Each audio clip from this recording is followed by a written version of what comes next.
हमें श्वेता बहुत पसंद है।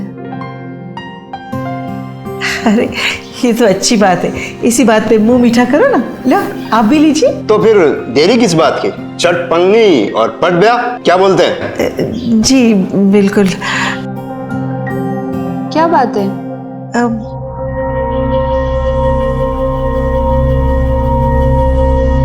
देखिए आप लोग हमें गलत मत समझिएगा। मैं चाहती हूँ कि शादी से पहले रवि अपना मेडिकल चेकअप करवा ले। क्या? आपका दिमाग तो ठीक है? देखिए ये मेरी मजबूरी है। मैं देखिए माताजी, ना तो हमने आपसे दहेज की डिमांड करी, फिर आप ऐसी शर्त क्यों रख रही है? मेरी माँ के इस रिक्वेस्ट के पीछे एक वजह है। मतलब? मैं 12 साल की थी तब मेरे पापा की मौत हो गई थी, हाई ब्लड शुगर की वजह से। माँ ने मुझे बड़े मुश्किल से बड़ा किया। तभी से माँ घबराई हुई है कि कहीं मेरी जिंदगी भी उनकी तरह अकेले और बेसहारा ना हो जाए। अब इनका ये डर आप लोगों के लिए बेइज्जती हो सकती है, लेकिन ये जो कर रही है मेरी भलाई के लिए कर रही है। देखिए अगर आप लोग चाहते हैं तो मैं भी अपना मेडिकल चेकअप करवाने के लिए तैयार हूँ।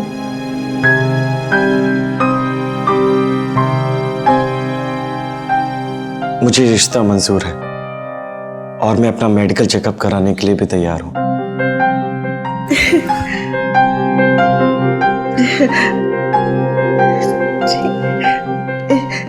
लीजिए ना, चाय पीजिए।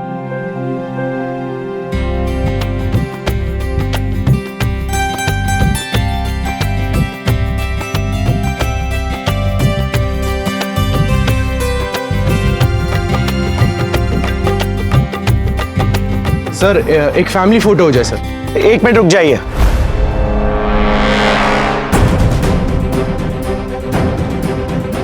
दीदी मैंने आपको कुछ सामान दिया था रखने के लिए।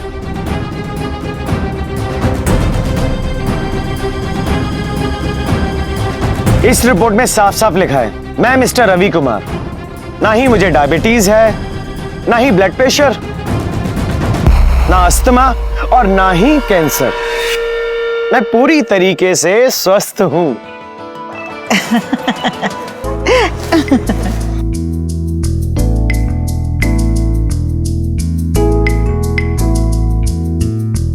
क्या हुआ?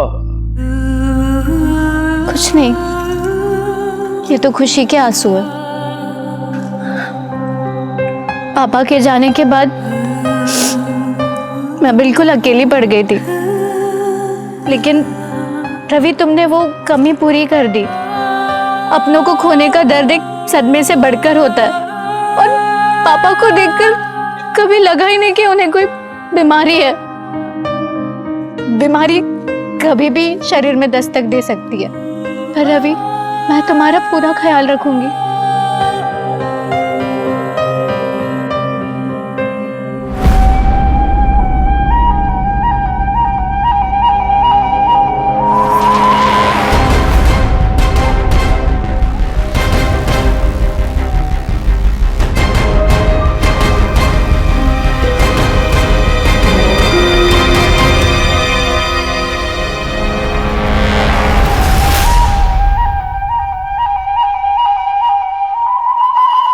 कुंडलियां मिलाने की प्रथा तो हमारे समाज में बहुत पहले से है, ये हम सभी जानते हैं। लेकिन शादी ब्याह से पहले मेडिकल रिपोर्ट मांगना एक नई बात है।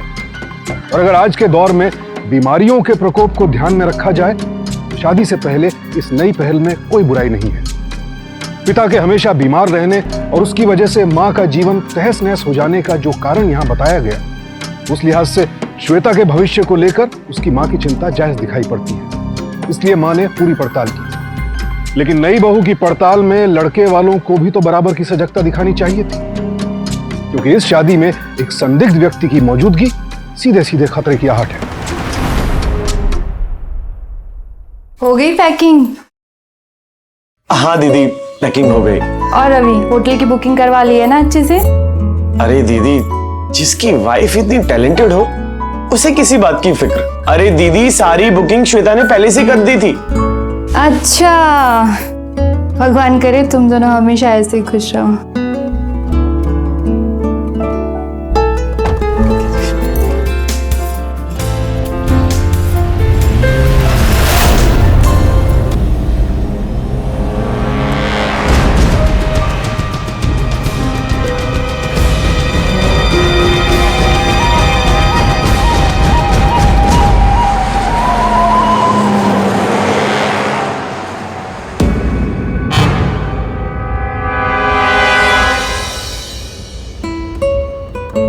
रवि, ये क्या कर रहे हो तुम? ड्राइवर है। अरे मैं अपनी पत्नी से प्यार करता हूँ श्वेता जी, मैंने बकायदा आपके साथ शादी की है। मैं किसी से क्यों शर्माऊं और क्यों डरूं? फिर भी नहीं, मुझ में अगर कुछ प्रॉब्लम है पसंद नाक ठीक है मेरी। मुझे आप बहुत पसंद हो। वैसे ना मैं बहुत खुश हूँ। पूछो कैसे? कैसे? क्योंकि मुझे इतने प्यारे से पतिदेव मिले हैं।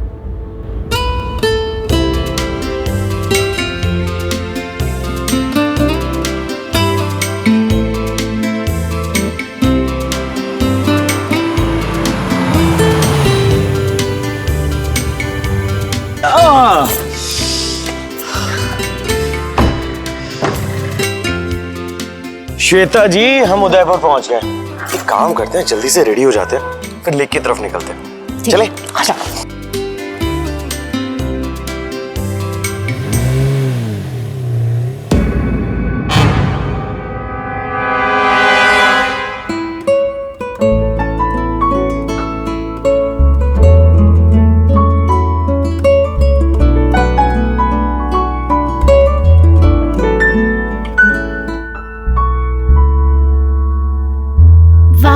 रवि, वो देखो।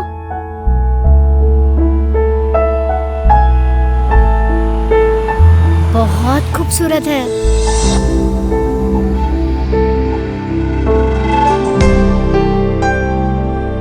यहाँ बैठ जाए? यहाँ बैठते हैं।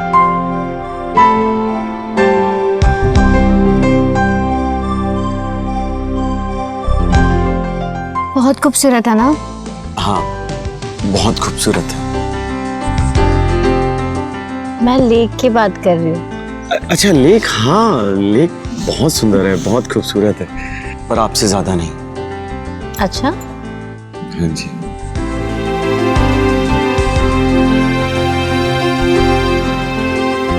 अच्छा, सेल्फी लें? सेल्फी? हाँ आप लीजिए।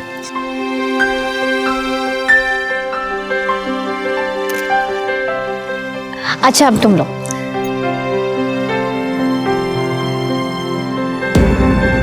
वो लोग आ चुके हैं। अच्छा रवि, बहुत प्यास लगी है, पानी पीकर आते हैं? मैं लेके आता हूँ। मैं चलती हूँ ना। नहीं नहीं, रुकिए मैं आता हूँ।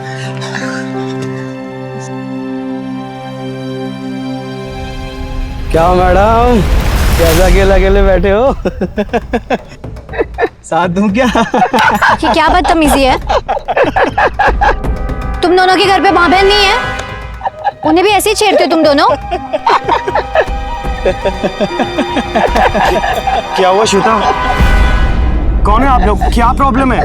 अरे देखो, आ रहा है कबाब में हड्डी। रवि चलो ना, ये बड़े जलील लोग हैं, बदतमीज है, चलो। क्या किस्मत है यार, बंदर के हाथ में गुलाब जामुन लग गया। मैं तेरा मुंह तोड़ दूंगा। रवि, किस किस का मुंह तोड़ेंगे? चलो, ऐसे लोग तो मिलते रहेंगे। नहीं तुम चलो।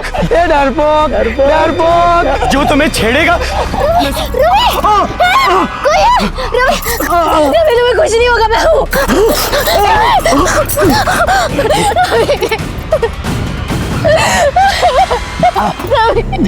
कोई है? कुछ नहीं होगा।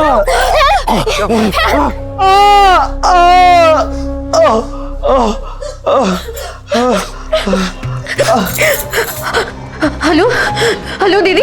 हाँ श्वेता, रवि को किसी ने चाकू मार दिया। क्या? उसकी हालत बहुत खराब है। आप प्लीज कैसे भी करके यहाँ आ जाइए। मुझे बहुत डर लग रहा है दीदी, प्लीज। नीरज तो घर से बाहर गए हैं, मैं अपने देवर को वहां पे भेज देती हूँ। भैया भैया यहाँ पे कोई आसपास क्लिनिक है क्या? पता नहीं। अंकल अंकल अंकल, ये एड्रेस आपको पता है? क्या तो ऐसा कोई एड्रेस नहीं है। भैया भैया भैया ये पता कहाँ पे होगा? शायद ऊपर। भाभी, मैं अंजू भाभी का देवर। और रवि भैया किधर हैं? और भाभी, भैया को आप किस तरह के क्लिनिक में ले आए? इसका पता कोई जानता तक नहीं है। वो मैं रवि का खून देख के बहुत डर गई थी। कुछ समझ ही नहीं आ रहा था कि मैं क्या करूं। ये पास में दिखा तो यहाँ लेकर आई फौरन। अच्छा ठीक है। हमने स्टिचेस लगा दिए हैं, घबराने की कोई जरूरत नहीं। सर कोई कॉम्प्लिकेशंस तो नहीं? नहीं, लेकिन थोड़ी ब्लीडिंग ज़्यादा है, उन्हें रेस्ट करने की ज़रूरत है अभी। सर मतलब हम भैया को ले जा सकते हैं? नहीं, अब वो इंजेक्शन की वजह से थोड़े बेहोश है, आप उन्हें कल ले जाइए। Thank you sir. भाभी, हमें सबसे पहले पुलिस स्टेशन चलना चाहिए। बिल्कुल चलेंगे, पर पहले हम होटल चलेंगे।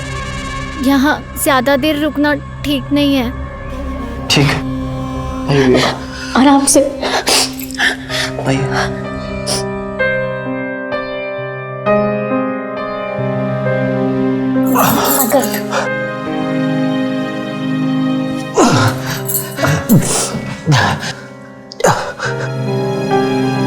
श्वेता, पानी। एक मिनट।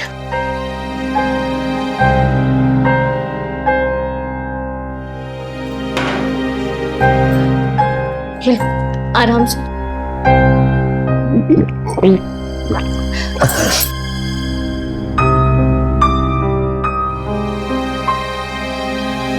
भाभी, ऐसे दिन दहाड़े कोई चाकू मार के बच के चला जाए, हमें ऐसे नहीं होने देना चाहिए भाभी। मैं तो कहता हूँ हमें पुलिस स्टेशन चलना चाहिए। हाँ भाभी, आपने तो सब कुछ देखा है, चलिए ना। नहीं, मैंने इस तरह से अकेले नहीं छोड़ सकती। ऊपर से माँ और दीदी भी नहीं है। नहीं। श्वेता, सानू सही कह रहे हैं, हम उन्हें इतनी आसानी से नहीं छोड़ सकते। रवि, तुम समझो ना। मैं श्वेता, आज हमने एक्शन नहीं लिया तो कल कोई और शिकार होगा उनका। मैं बिल्कुल ठीक हूं, तुम जाओ। मैं ठीक हूं, ठीक हूं। ठीक है, मैं जाऊंगी, लेकिन तुम अपना ख्याल रखना, और अगर कुछ भी होगा ना तो मुझे कॉल करना। हाँ। मैं जल्दी आ जाऊंगी। भैया ध्यान रखना अपना।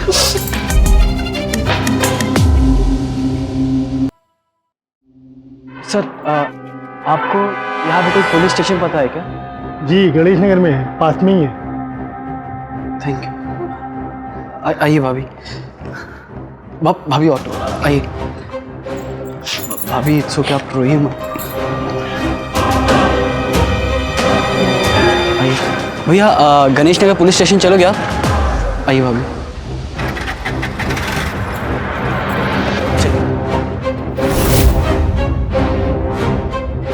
वो पुलिस स्टेशन के लिए निकल चुके हैं।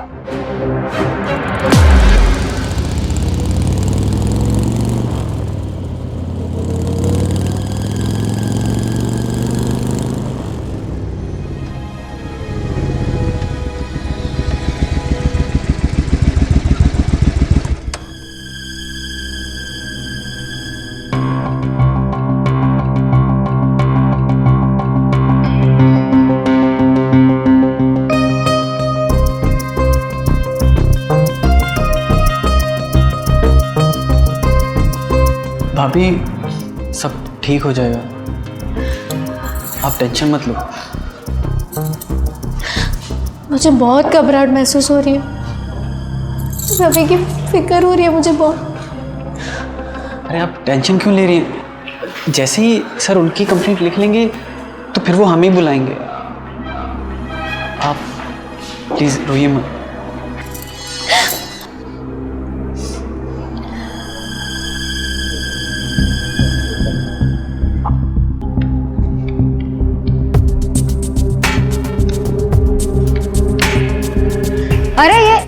रुको, कहाँ जा रहे हो ऐसे सीधे ऊँट की तरह? वो साहिब है ना ऊपर, कौन साहब, कहाँ जा रहा? अरे जिनको चोट लगी है उनकी वाइफ ने ये दवाई भिजवाई है, ये। ठीक है, जाओ। 406 है ना? नहीं, 302।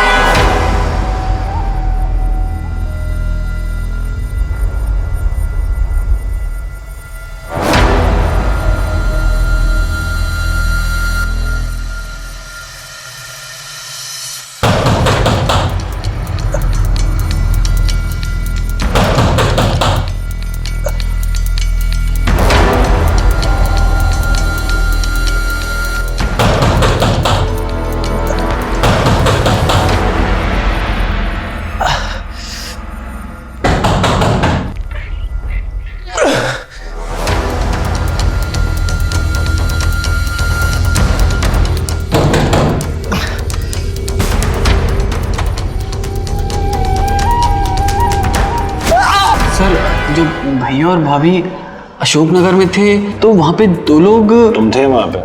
नहीं सर, वहाँ पे तो सिर्फ भैया और भाभी थे। मैं तो वहाँ चाकू लगने के बाद पहुंचा। तो सर, जब भाभी भैया को हॉस्पिटल ले जा रहे थे। तो तुम बीच में क्यों बोल रहे हो?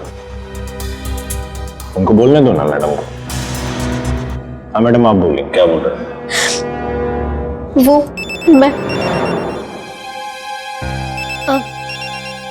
एक मिनट।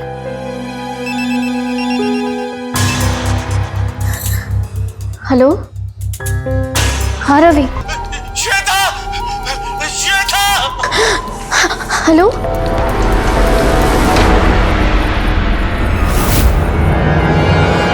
सर, सॉरी सर, हम फिर आएंगे कंप्लेन लिखाने।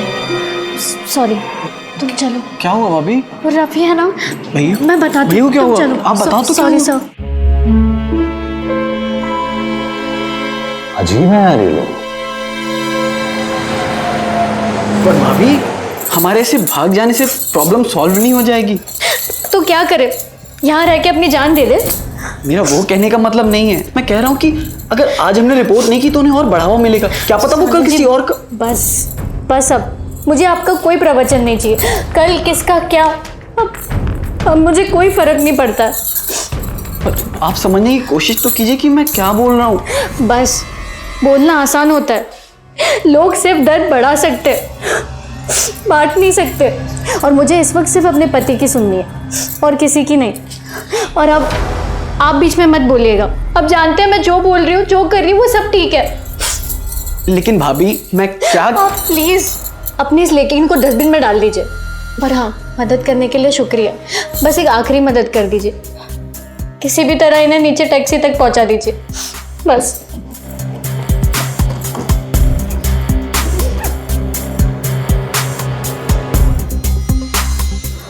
आराम से चलो।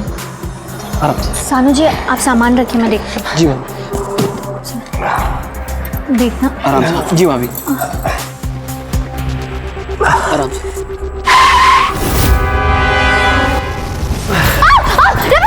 भाभी! श्वेता! भाभी! श्वेता! भाभी! श्वेता! भैया! भैया! भैया! श्वेता! भैया, आराम से।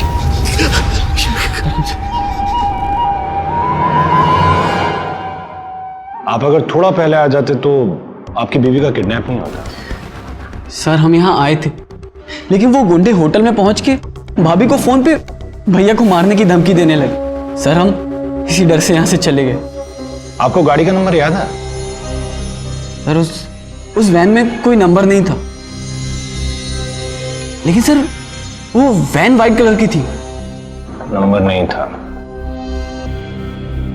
कोई बात नहीं, आप टेंशन मत लीजिए, हम वो वैन ढूंढ निकालेंगे। आप अभी घर जाइए। जी सर। चलें भैया।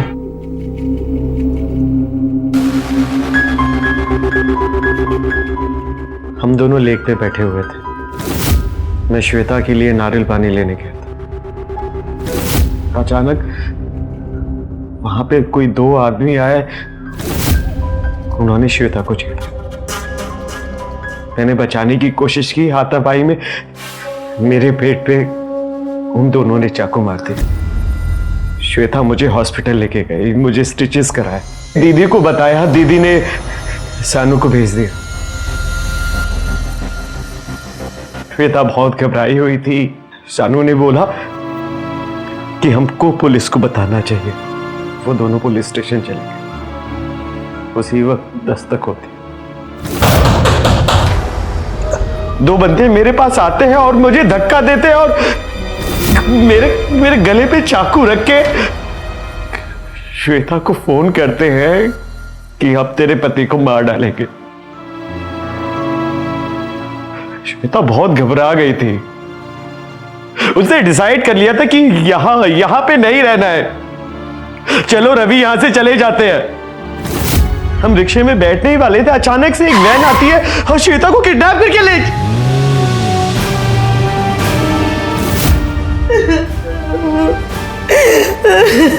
श्वेता को किडनैप करके ले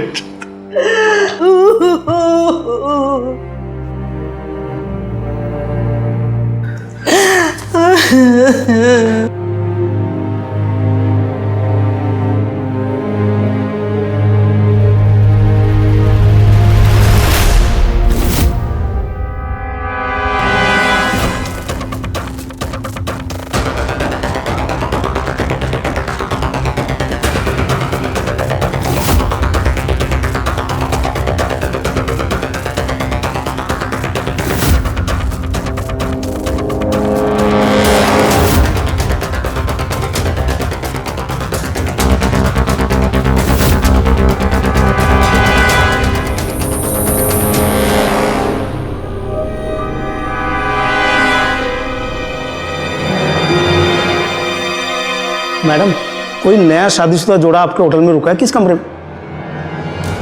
भाई साहब, भाई साहब मेरी बात सुनिए। भाई साहब मैं आपसे बात कर रहा हूं। भाई साहब मैं आपसे बात कर रहा हूं। कौन है आप? मैं अपनी शादी की टाइम से आपको देख रहा हूं। आप हमारा पीछा कर रहे थे। आपको पता है मेरी श्वेता कहां पर है? आपको पता है? भाई साहब बताओ, आपको पता है? देखिए भाई साहब, जैसा आप सोच रहे हैं ना, ऐसा कुछ भी नहीं है। लेकिन एक बात है। क्या बात है? बताइए आप मुझे, क्या बात है? मैं यहाँ आपको सब कुछ नहीं बता सकता। आप शाम को मुझे ऋतुराज होटल के रूम नंबर 601 में मिलूंगा, बस। ऋतुराज होटल? भाई साहब सुनिए, भाई साहब।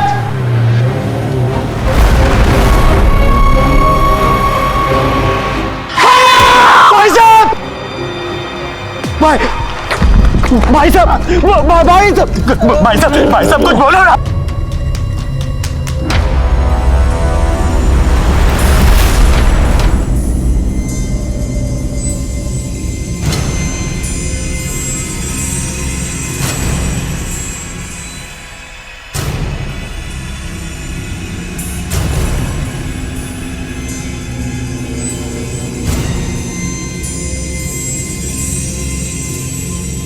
क्या बात है? तुम कुछ बोल क्यों नहीं रहे हो?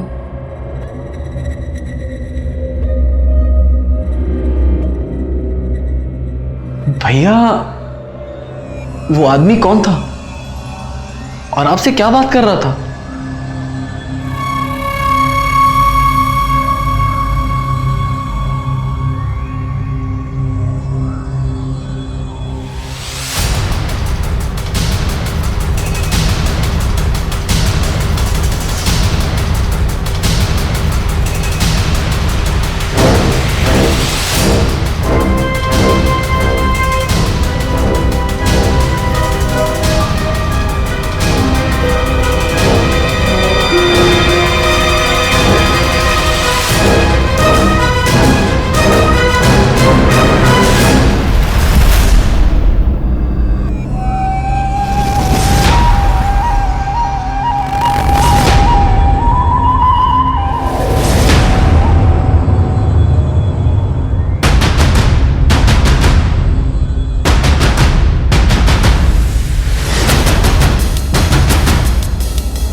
कमजोरी की वजह से आपको चक्कर आ गए थे। दरअसल इनके टांकों पर जोर पड़ने की वजह से इनके टांके खुल गए थे,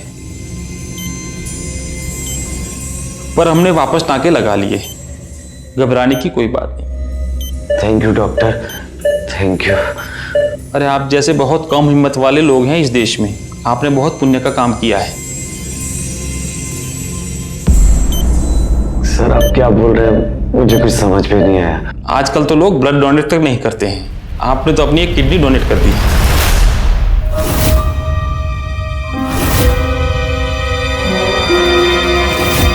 क्या सर, मैंने तो ऐसा कुछ भी नहीं किया है सर। सॉरी, पर इससे पहले आपने जांच टीच लगवाए थे, वहीं एक आपकी किडनी निकाल ली गई है। क्या किडनी निकाल ली गई? लेकिन डॉक्टर ऐसा कोई क्यों करेगा डॉक्टर? मम्मी जी, मुझे तो लगता है कोई ना कोई भैया से पर्सनल दुश्मनी निकाल रहा है, या फिर हो ना हो भैया किसी साजिश का शिकार हो रहे हैं।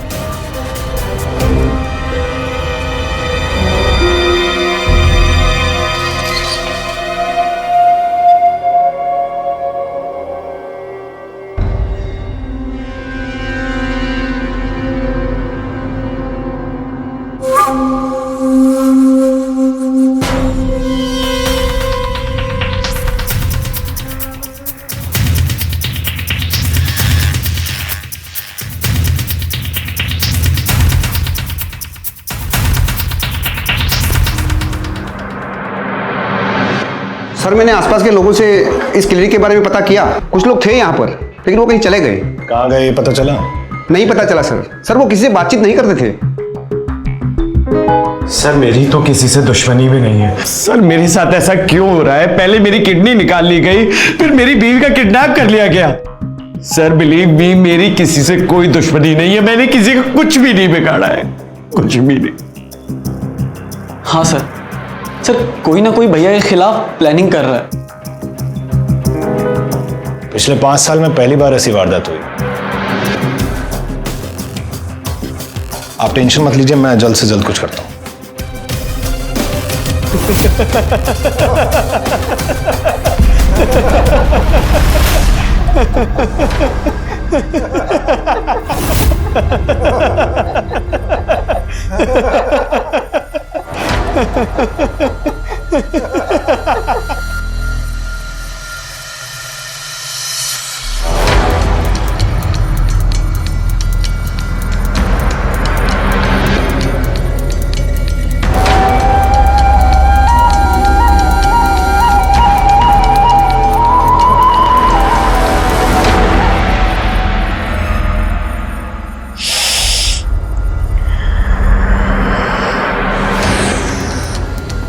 दुनिया की किसी खुशबू में इतना नशा नहीं है जो इन पैसों में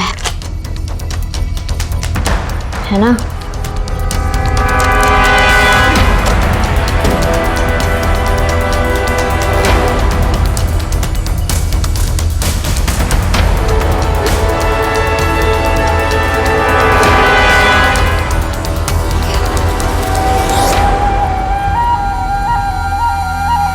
शादी के बाद ही नई बहू ने अपना रंग दिखा दिया।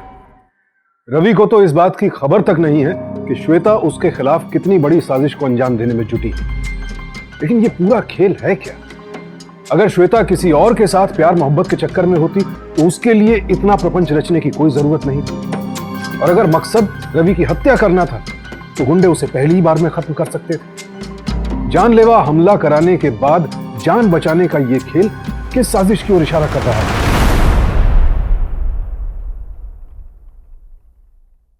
पता नहीं किसी की मुझसे क्या दुश्मनी है। पहले इस बच्चे की किडनी निकाल दी, फिर मैंने श्वेता का किडनैप कर लिया। अरे भगवान, इतना निर्दय कैसे हो सकते हैं? कैसे हो सकते भगवान, आप इतना निर्दय?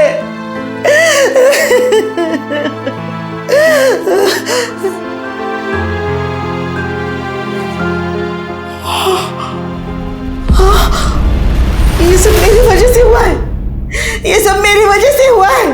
मैंने भगवान को धोखा देने की कोशिश की, इसलिए उसने मुझसे सारी खुशियां छीन ली। ये मेरी वजह से हुआ है। आप क्या कह रही है माँ जी? संभालिए खुद को। बेटा मैं सही कह रही हूँ, मैं सही कह रही हूँ। वो कह रहे मैंने मन्नत मानी थी कि जैसे मेरी श्वेता की शादी हो जाएगी मैं काशी यात्रा पर चली जाऊंगी, लेकिन मैं भूल गई। ये गलती मुझसे हुई है, इसलिए तो इस सारी विडंबना आ गई हम पर। ऐसा कुछ नहीं होता माँ जी। नहीं बेटा, ऐसा ही होता है। अगर मन्नत पूरी नहीं होती है तो सारी मुसीबतें ऐसी आती है। मुझे काशी जाना होगा बेटा, मुझे काशी जाना होगा। मेरी मन्नत पूरी कराऊं मैं। मेरी मन्नत पूरी हो जाएगी ना तो हमारी सारी खुशियां लौट आएगी। मुझे जाना होगा बेटा, मुझे जाना होगा। माँ जी ऐसा कुछ भी नहीं होता। हमारी श्वेता को कुछ भी नहीं होगा। बुरे लोग छुप सकते हैं लेकिन बच नहीं सकते। जो मेरे साथ हुआ ना वो मैं अपनी श्वेता के साथ होने नहीं दूंगा। भैया आप इतना क्यों सोच रहे हो? आप वैसे ही इतनी तकलीफ में, और अगर मम्मी जी जाना चाहती हैं तो आप उन्हें जाने दीजिए। वो यहाँ पे रह के खुद को कोसती रहेंगी, क्या पता उन्हें वहां जाके थोड़ा अच्छा लगे। आप प्लीज उन्हें जाने दीजिए। पर इस वक्त भैया भगवान के काम पे कभी अड़चन नहीं डालते, आप उन्हें मत रोकिए। मम्मी जी आप चिंता मत कीजिए, कल सुबह की पहली ही बस पे मैं आपको बैठा दूंगा। हाँ बेटा, हाँ बेटा तुम बिल्कुल चिंता ना कर, सब ठीक हो जाएगी। हमारी श्वेता सही सलामत हमारे पास आ जाएगी। हाँ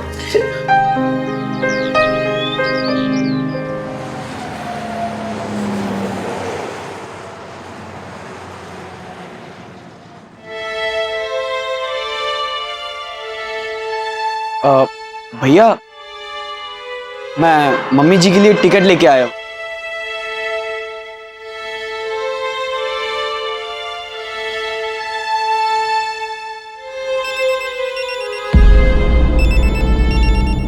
हाँ रवि बोलो। सर उस आदमी की पोस्टमार्टम रिपोर्ट आ गई क्या? रिपोर्ट तो आ गई। सर क्या उस आदमी की भी किडनी चुराई गई है? तुम्हारा शक सही निकला। सर उसके किसी फैमिली मेंबर का पता चला है क्या? अभी तक तो पता नहीं चला रवि, लेकिन जल्दी पता पड़ जाएगा। सर जैसे कुछ पता चलता है तो आप मुझे बता दीजिएगा। मैं बताता हूँ रवि।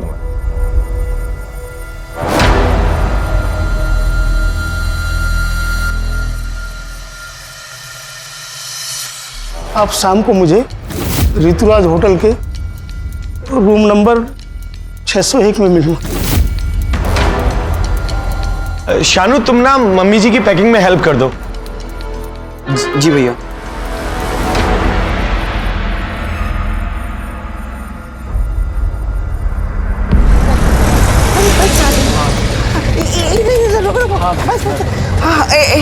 आइए मम्मी, आइए। हाँ हाँ हाँ हाँ।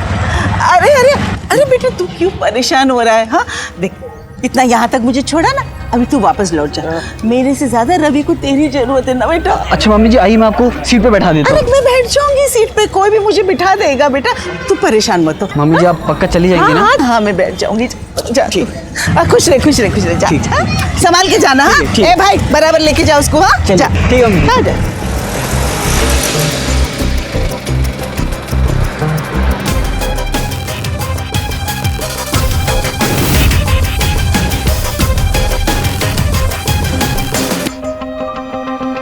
रुको, चल भाई जल्दी चल, घुमा घुमा गाड़ी घुमा जल्दी।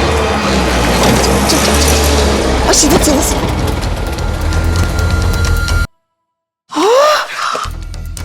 इतने पैसे?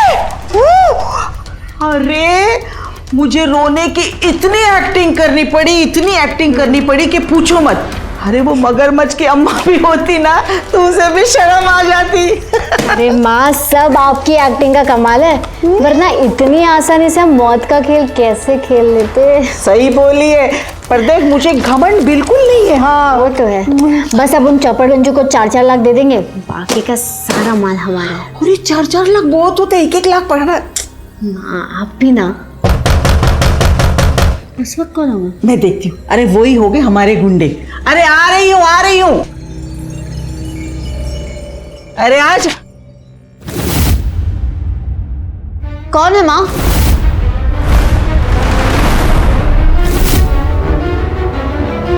तुम यहाँ? हाँ, मैं यहाँ। ये तुम्हारे पहले पति की मेहरबानी है जो मरने से पहले मुझे यहाँ का एड्रेस दे गया।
बहुत खेल खेल लिया तुमने।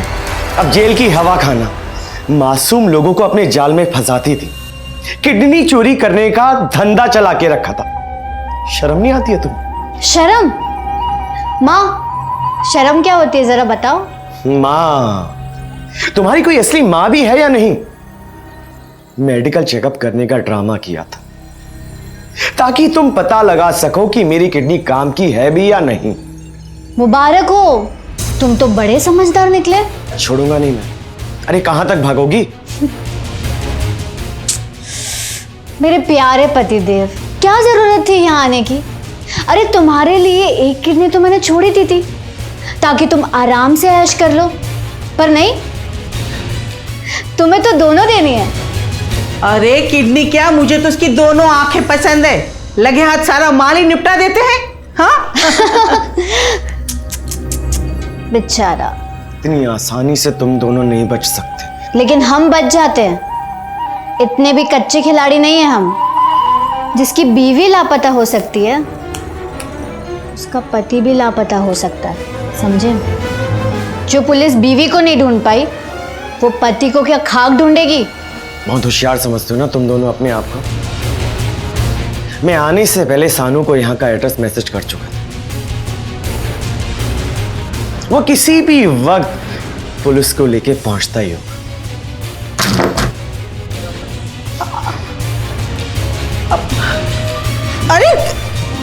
अरे लोग छिप सकते हैं, बच नहीं सकते।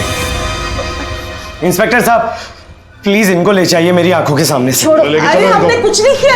अरे छोड़ो, अरे छोड़ो ना। अरे इंस्पेक्टर साहब, बात तो सुनिए हमारी, हमने कुछ नहीं किया। अरे चलो छोड़ो। अरे छोड़ो।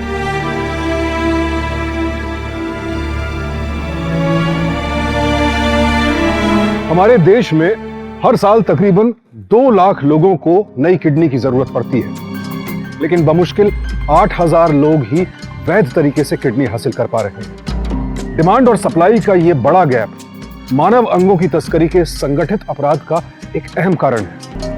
कहीं फर्जी डॉक्टर रातों रात ऑपरेशन करके किडनी निकाल रहे हैं, तो कई बार बड़े अस्पताल भी इस अपराध में एक्सपोज हो रहे हैं। देश के विभिन्न कोनों में ऑर्गन ट्रांसप्लांट से जुड़ा गैरकानूनी धंधा पुलिस के रडार पर लगातार आता रहता है। मीडिया के जरिए भी हम अक्सर ऐसी खबरें देखते या पढ़ते हैं, लेकिन इस मामले में चौंका देने वाली बात यह है कि शादी का प्रपंच रचकर यह रैकेट चलाया जा रहा था। लड़का हो या लड़की, शादी से पहले दोनों पक्ष एक दूसरे के बारे में जितनी ज्यादा जानकारी कर सके, उतना ही बेहतर है, क्योंकि शादी सिर्फ लड़के लड़की का नहीं, दो परिवारों, दो संस्कारों का मिलन भी है। और शायद इसीलिए हमारे बड़े बुजुर्ग शादी ब्याह के मामले में रिश्ते, नाते, वंश, खानदान सबकी पूरी पड़ताल किया करते थे, क्योंकि वो जानते थे कि आंख मूंद कर भरोसा करना धोखे को बुलावा देना है। सावधान इंडिया, डर कर नहीं, डट कर।